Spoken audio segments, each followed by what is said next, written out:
Hey guys, this is Elon from Inside Fighting, and you guys know how much a fan of Kyokushin I am. I just think it's a badass style of karate. If you like karate or you like martial arts in general, you're going to like this episode because we're going to talk about one of the major influences of Kyokushin, a style that deserves attention, Goju Ryu. So stay tuned. It's going to be fun. Weird. Pow pow, inside fighting, yeah, dangerous martial arts. Pow pow, ooh ah. All right, so before I get started, I would appreciate it if you go to InsideFightingStore.com. That's my store. I have cool merch on there. I got some shirts, I got some mugs, I got all types of stuff. You go check it out, scoundrels. Anyway, there's also instructionals on there. That's the big thing.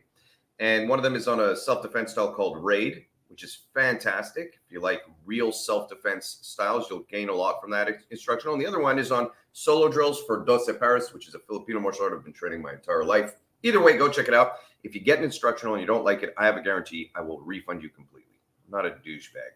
I believe in the product. All right, that's it for supporting the channel and like and subscribe. That's another way if you don't want to buy anything. I totally understand. All right, so before I get started, I'd like to tell you about my experience with Goju Ryu. My experience with Goju Ryu, my first real experience, was while I was training Kyokushin in California with Sensei Tom Callahan. They had a Goju Ryu school there. The Goju Ryu class was going on right before, right after, most days, the Kyokushin class. And what I noticed is these Goju guys were tough. They were tough as nails. There's such a wide spectrum. This is the first and most important note of how Goju is trained. Goju is not trained in the same way that Kyokushin is trained. Because when you go to a Kyokushin school, you know exactly what you're getting. When you go to a Goju school, you kind of have to find out. They spar different. Some of them spar a lot closer to Kyokushin guys. At this school, they literally did anything goes sparring and open hand smack into the head. So there's a whole wide rule set. They almost pretty much did MMA at this school just without grappling on the ground for too long. And I'm probably pretty sure they did that too, to be honest with you. I just didn't see it. So again, that spectrum is so vast in Goju. Let's just talk about the history of Goju here. I'm going to read so I'm not butchering names. But so it started from an art called Nahate. Nahate is a pre-World War II martial art founded by Kanryo Higaonna. I did that terribly wrong. Don't judge me. I'm not Japanese. Anyway, this is old. This is from 1853. And it's fascinating because it evolved via Chojin Sensei, Miyagi Chojin Sensei, into Goju Ryu. And it has influences of Chinese martial arts and Japanese martial arts. It's an Okinawan karate. Okay, so Okinawan styles of karate are somewhat distinct, but Goju especially kind of, again, has some really, really unique influences. What you'll find in karate, if we're just being honest, is certain consistent similarities because to some extent they all influenced each other. There's no single form of karate which is totally unlike any other form of karate. Are there distinctions like Ishin Ryu, how they hold their fists and how they punch, versus Goju versus Wado Ryu? And maybe Wado has a lot more of a Japanese jiu-jitsu influence where they're doing takedowns if you look at it traditionally, even though that's been watered down. I'm going on a rant, but they're all fundamentally at the core very similar, even Kyokushin. Let's just look at some kata. I'm going to make you sit through kata. That's what I'm doing to you today. Now, let me just say right off the bat, say what you want about kata, but there's these older karate dudes. You know, you look at some of these other martial artists in their 50s, 60s, 70s, 80s. These guys are in wheelchairs. You look at some of these Goju guys or karate guys in their 70s, 80s. They're still moving just like this guy right here. And the hip rotation, the power generation, and the movements demonstrated are incredible. Say what you want about kata, but you will never tell me this is not beautiful. You will never tell me this does not develop functional strength, especially later in life. For someone older to be able to do this, I'm not saying this guy's super old, but there's a lot of guys I've seen in their 80s doing this. And you will not tell me it doesn't develop certain fundamentals in the body, which can then be translated to other things. Now, to the average person, and this might be the biggest problem with kata in general, they watch this and they go, oh, this is stupid. I'm never going to punch like this. This is not how I do combat sports. This is not how I kick. I want to go over some of these movements because the reality is, and actually there's a video on it, I think here, but just my interpretation of kata has always been from a grappler perspective. That's what I am. I'm a grappler. I instinctively, even just from a young age, playing it again. But I always did Brazilian Jiu-Jitsu sambo, some form of grappling. It's just my natural inclination. And so when I see kata, I see movements that have to do with grappling, like coming in and grabbing. That's a gable grip, essentially. Right? That position right there is essentially double underhooks, gable grip. Okay. Now you look, there's also elbows and little sneaky hits put in, but a lot of these movements, and I'll just stop it here. We don't need to look at kata forever, but a lot of these movements where you're whipping back, the interpretation I have of this is not that it's a punch. It's either that it's a throw, like my trips come in here. But if you look at judo, this is the exact same movement. This is a drag. This is me having your collar or your gi and dragging as I rotate, and then my feet and my hips can do the rest and take you down. That is the foundation of a lot of takedowns. That is the foundation of a lot of grip control in any style of gi-based grappling. So to say that kata doesn't develop that, it very much does. So just interesting to see that that's not the standard interpretation. Let's look here. Again, even this is a grappling drill. I think the foundation, if you look deep down, this dude is older. If I look like that when I'm this dude's age, then kudos to me. This dude alone makes me want to train Goju. I want to look that tough when I'm that old. So here's my next point about Goju, not to rant or go off. Goju makes you tough. They spend a lot of time conditioning their bodies in a different way than Kyokushin. It's not necessarily the same way with, full contact, bare knuckle body sparring. But as you can see here, a lot of Goju schools do that. My only problem with that is that not all Goju schools do, all Kyokushin schools do. I've been to Goju schools where they do point sparring, and then you'll find this, which is bonkers and amazing. This is the kind of sparring I like. So it's just weird to me, the variance. You have to, if you're going to train Goju, go to the school to check it out, because you're going to find a wide range. And the quality control, I guess, is where the problem is. Because, and I wouldn't even call it quality control, I'd call it training methodology. You find point sparring all the way to full contact hard sparring. But again, what Goju gives you is toughness in almost all cases. Even the schools that do point sparring, what I have noticed with them is they do a lot of conditioning. They just don't spar with it, but they toughen up their bodies. And the old school guys definitely toughen up their bodies all day. Goju is almost the entire class just body toughening. And I want to talk about why that's important. First of all, you can't watch this and tell me this does not look like an effective style of fighting. Sure, some of them are a bit wild, but these guys are getting in their licks, you know what I mean? And throws and everything. You train like this, you will be better at fighting, period, end of story. Are you going to be the best in the world? Is it like everyone always has to compare it to something else? I don't think that's relevant. I think this gives you a lot of really good assets. And these guys are very tough, and they're training older in life. So there's something there that is valuable. But what I want to say is this. One of the main attributes for self-defense is toughness and conditioning. Those are among the two things at the top of my list. The guy who can stay in there when push comes to shove and will not get mentally broken and not get physically broken and just kind of stay as things are coming at him and just be able to hit back hard. That's one of the most important things in fighting.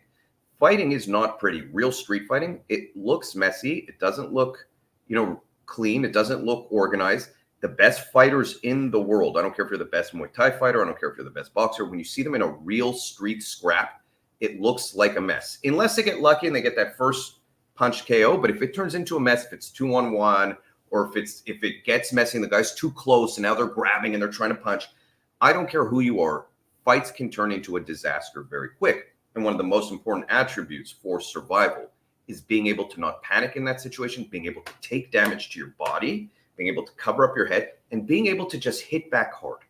So those are essentially very, very specific attributes: mental toughness, physical toughness, and the ability to hit hard.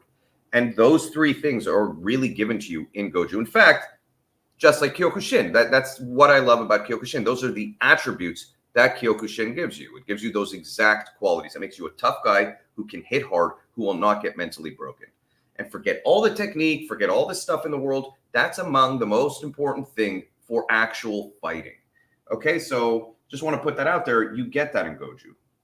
So you can really see the influence here on Kyokushin. Now, sport, kumite, sparring. Look at how they're standing. Look at how they're sparring. This is exactly what I don't like. This looks like almost Shotokan to me. Their stance is completely bladed. They're sideways, and I've seen this in Goju schools. In fact, I've been to Goju schools and said, hey, do you guys spar? They said, yeah, I came in and this is what I got.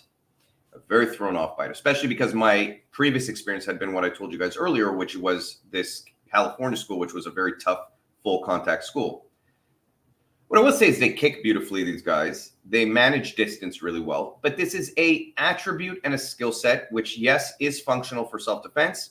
But like I said, when it comes to actual fighting, I rather work on my toughness, conditioning, and ability to hit hard. Those are for me, if I was going to have a skill tree, where I'm putting most of my skills. These guys are putting their skill points into covering distance fast and, you know, being able to kick prettier and all that. It's just, I wouldn't stand like this in an actual fight. I wouldn't keep my hands where they keep their hands. This for me is a very specific drill. I like, again, full contact sparring. I like to know that when I'm getting hit, I know what it feels like. And I will say this, there's something about hitting somebody if you've never done it. If you've never really laid into someone very hard, you might not be able to do it. That sounded so weird, guys.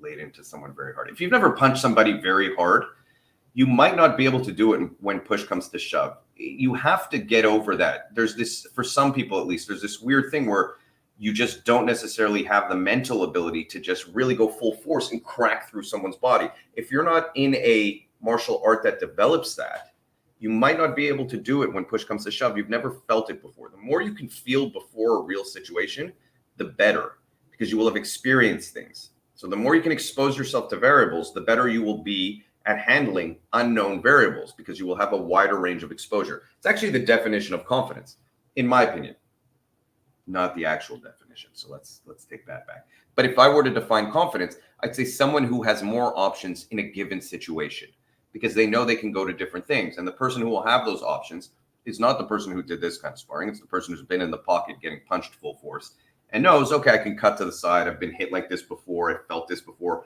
I've hit people like this before, and I know what that feels like. So for me, this, oh, now they're going to full contact sparring. Let's see.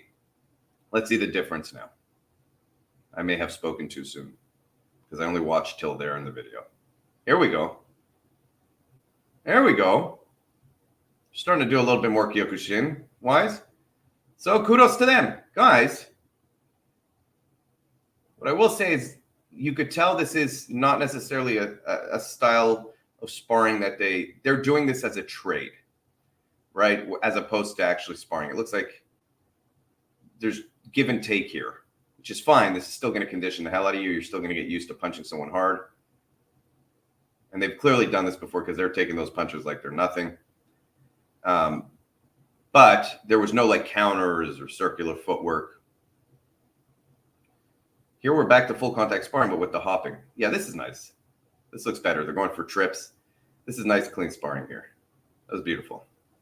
So take back everything I said about this school. But what I will say about the other schools I went to is they only did the point sparring, and that has to do with the variance in Goju.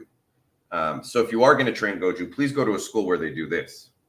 This is how you're going to learn to fight. Okay? Fantastic. I like that they do. And he's covering nice. He's expecting the high kick. So you see, it's always better, in my opinion, to protect your head, no matter what. Okay? Beautiful. Beautiful sparring right here. This is a guy showing some technique in Goju. And this is a interesting kind of enigma about karate in general. When you look at traditional karate and you look at how people move, all the hip punches, the armpit punches, and I've been asked about this a lot, the blocks, and then you look at how people actually fight, it looks completely different, right? So a good fighter will always end up kind of mutating into what a boxer, Muay Thai, combat sports guy looks like. It will inevitably look like that. And, grappling will always look like grappling. It will always look like judo, jiu-jitsu, sambo, wrestling. They all look very similar. One has a gi, one doesn't. But the methodology is the same because good fighting is good fighting. So why? Why does karate do these giant blocks? Why does karate do these exaggerated movements? Why do they punch from the hip or the armpit? Well, because again, and this is literally just gunting. This is a Filipino principle, what he's doing. But the reason you do all that stuff and then you fight like this is because you are generating certain body mechanics and certain functional training that go outside of this. It's why karate guys have a certain flavor to their movement, which you can never take away from them. And I think that that flavor is nice, but he's really doing what looks like Filipino martial arts here. He's doing what looks like boxing. He's doing a little parry, but I still guarantee you, because of all those years of doing this, it feels different. There's a different force generation behind it. There's a different structure behind it. And the bones are different on karate guys who do a lot of that. They generate power really tight in the pocket. And so to take away the traditional benefits, I think is a mistake. Do I think it's your best use of the time that you have? If you wanted to, fight in the UFC, yeah, I think doing kata for, an hour a day is a waste of time if you want to fight in the UFC. But if you're training for yourself and for longevity and for the art as well, I think that it has tremendous value. And I think if you're training also to overcome injuries and things like that, you will make your body much stronger. There's little things like that, these little things that karate guys have or traditional martial artists have that are greatly underestimated until you feel them. But it is always an enigma to me of, okay, you now look like, if we go back here, you now are starting to just parry like a boxer. And the question always becomes like, if this is how you're actually going to fight, shouldn't I just box? Shouldn't I just do Filipino martial arts where we gunt from day one? I don't need to do kata for 20 years to figure out that I'm going to parry and punch at the same time. It's a weird dilemma. This guy. Look at that. Come on, guys. That's what I'm talking about. That's karate. That's just something that's a flavor of movement you only find in traditional martial arts. I don't know if you guys know what I mean by that, but it's like the explosiveness of the hip to the punch and the body mechanics behind it are so beautiful. And it's just years of doing a specific kind of movement. There's very few guys in MMA who can do a lead high kick as fast as he does it. Look at that. There's no chambering that kick. It's just coming up. There's no hip rotation. It's just up. And he's showing all the different mechanisms to like fake the kick into the punch. It's really beautiful, powerful movement here. Come on. How do you not appreciate that? By the way, as I always say, all these videos are linked below. This is something I really like in Goju that you rarely find in Kyokushin.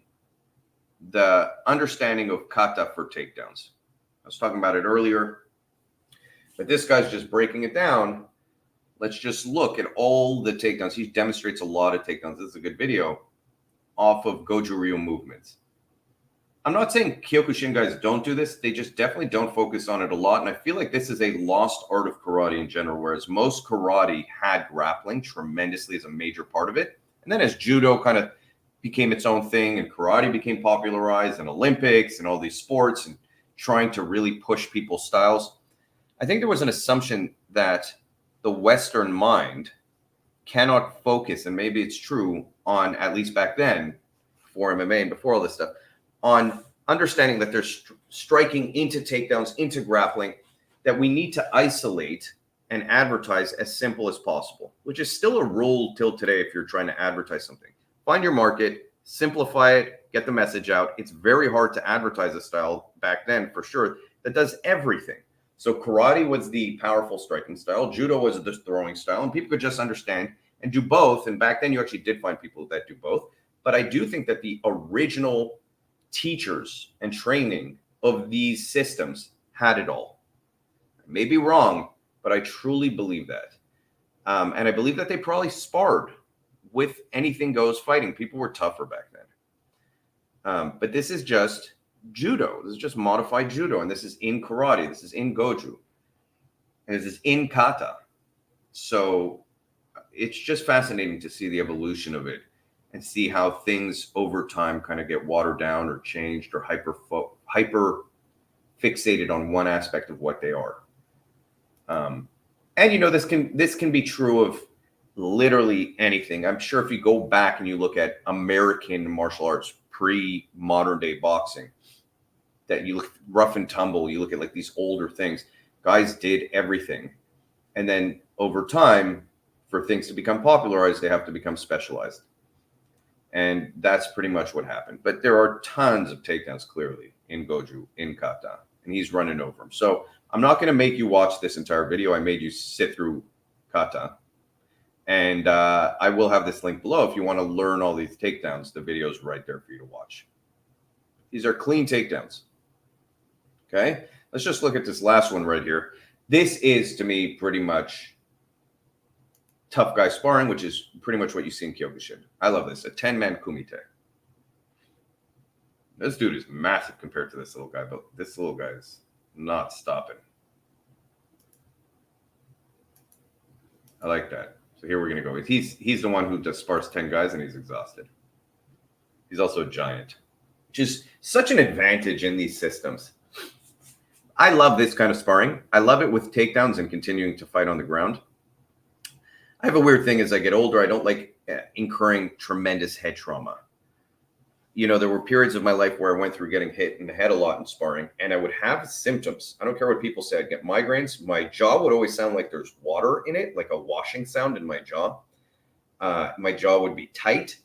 I would have tinnitus and ringing in my ears all the time. And it's just like, how much do you want to endure that for the potential? You end up being compromised in the street. You end up having brain damage, and then you're not fighting well in the street. So to me, there's like a place where you can get to where we should spar with head trauma to this extent, but you shouldn't go past it. There's kind of like there's like an exact zone that you want to hit. Very tricky. I think most guys go past it. I think most guys underestimate the long-term damage they're taking on their heads when they continuously get hit. And it's sadly one of the reasons I don't train boxing as much, because I love boxing, but I'm just not willing anymore to incur head trauma. I'll drill, I'll move, I'll find guys I can spar light with, but I don't want gym wars when it comes to my head anymore. And it was, again, one of the appeals for grappling for me, because grappling, sure, I've had tremendous injuries from grappling. I've destroyed my spine. I've destroyed my shoulders. I've destroyed my knees. As you guys know, I have a missing ACL in one knee, full ACL reconstruction in the other knee. I've broken fingers, but I've protected my head. I don't know if saying that now in retrospect, that's actually a good thing. I don't even think you should have gym wars for grappling in hindsight. But my brain is okay. And that's arguably the most important thing later in life. But again, this is straight up Kyokushin sparring here. This is push you to your limit, break you, and then make you keep going and realize that you are far stronger than you previously thought you were. And those are life-changing experiences, by the way. The experiences you can have in a gym like this, a Goju gym, a Kyokushin gym, a gym that takes you, and by the way, I don't know if every Goju gym will take you to this point, but every Kyokushin gym I've been to will take you to the point where you are broken, you believe you have nothing left, and you pushed past that point. It changes you. It is a very special quality. And it is one that you specifically cannot get in every martial arts school. There are schools designed for this. Goju schools clearly are that kind of school when you find the right one. Kyokushin schools, but not MMA school. Not every MMA school is going to take you to this point and push you beyond it. Really competitive ones may. You'll see it a lot in boxing where they'll push you past your limit. Oh, he's getting hurt. That was nice. He got hit in the nuts. Hitting the nuts. Let's just see a little bit more sparring here. This little dude is fast. It's hard to take someone down with a leg sweep who's that much bigger than you because they just have too much mass. See, he's trying and he just gets taken down. Oh, no, he ended up on top because he's exhausted. But it's very hard. I've tried it. It almost feels like my leg is going to collapse when they're falling on it. I don't like the feeling. Size does matter in a fight, guys. I don't care what people say. It matters most of all in these kind of styles. Point style, you can maybe get away. You're the smaller, faster guy. You can touch and then get out. But in styles where the guy's just hitting you and you can take each other down and smash each other, the size plays a massive, and it's a good lesson to learn, massive difference in what people can endure and what people can give back. Even though this guy's broken, but keep in mind, he's fought 10 guys. He's cardiovascular-wise, he's broken. You take him fresh against this little guy fresh, and I think he's just picking up the little guy, smashing him into the ground and killing him. All right, we've done a lot here, folks. We've done a lot. And it's not about his technique. You'll see it's not about it's not about him winning. It's about him pushing past his limits, which is training in itself, which is a form of fight training that you can only do in this type of environment. All right, so thoughts on Goju. You find the right Goju school, you're in for a treat. That's my thoughts. But you have to find the right school. You don't want to end up in a school that is doing point sparring all day. You don't want to end up in a school that's watered down. And I think that's why I've instinctively gone to Kyokushin schools over Goju schools, because I know for sure what I'm getting. And in Goju schools, I've gone, I've tried, I've wanted to find them. And a lot of them, especially in America now, are watered down because they're appealing to kids. And it's kind of the same problem that you find in karate across the board. MMA kind of destroyed traditional martial arts, except for Kyokushin and some other styles, because people believe to get students, they have to water down their style and get young kids. And that's how they're going to have a big school and make money. And that might be the truth. So, ending on a serious note here, I love Goju Ryu. Fantastic style. And very traditional, very old school. And I hope you enjoyed this video. Like and subscribe.